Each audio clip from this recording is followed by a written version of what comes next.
آؤ بچوں سناؤ کہانی تمہیں، ایک کہانی بہت ہی پرانی تمہیں۔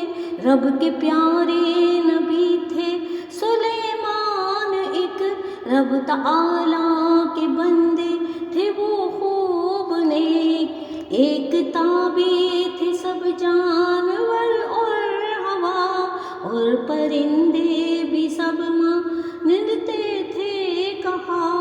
ایک انسان کی اتنی طاقت بھلا، ہاں یقیناً ہے یہ رب کا ہی معجزہ۔ ایک دن ان کا دربار جب سج گیا، کام ہدہد سے تب ان سے ایک آ پڑا۔ اس کو ڈھونڈا گیا تو ملا ہی نہیں، غیر حاضر تھا ہدہد پرندہ کہیں۔ دیش میں آپ نے آ کے سب سے کہا، گھر یہ معقول حجت نہیں لائے گا، اس کے پر نوچ کر اس کو دوں گا سزا، یعنی سختی سے میں اس سے پیش آؤں گا۔ آیا کچھ دیر میں پھر وہ اڑتا ہوا، اور کہنے لگا کہ غضب ہو گیا آ کے اس نے سنائی سبھی سرگزشت۔ قوم دیکھی تھی اس نے تو آتش پرست، ایک ملکہ ہے اور اس کی قوم سبا، خوش وہ ہوتے ہیں سورج سے کر کے دعا۔ عقل ماروں کو رب کا پتہ دیجئے، بس وہی ہے خدا ان کو بتا دیجئے۔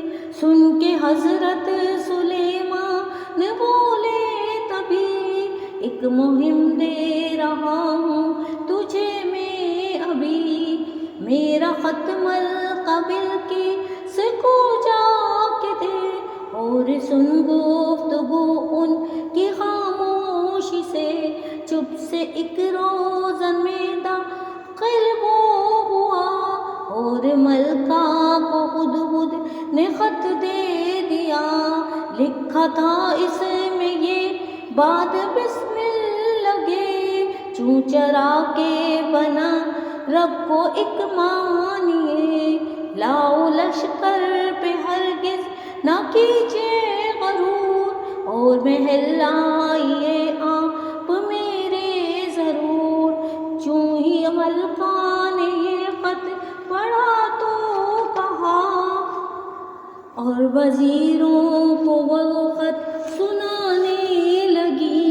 مشورہ میں وزیروں نے اس سے کہا، یہ سلیمان ہے کوئی مرد خدا، آؤ محل سلیمان میں ایک روز، اس دل میں اٹھا حق کا پھر ساز و ساز، اس کے آنے سے قبل اس کا تختہ گیا، دیکھ کر رہ گئی اس کو حیرت زدہ۔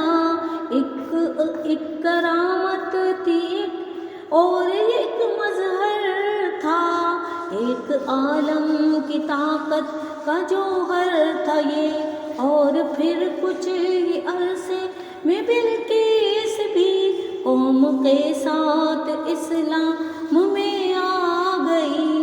یوں وہ ہدہد مہم میں ہوا کامیاب، کام ایک کر گیا بہترین لاجواب، اس عمل سے وہ ہم کو سبق دے گیا، نیکی کوئی بھی اللہ نہیں بھولتا، اور نیکی پہ انعام یہ مل گیا، نام ہدہد کا قرآن میں لکھ دیا۔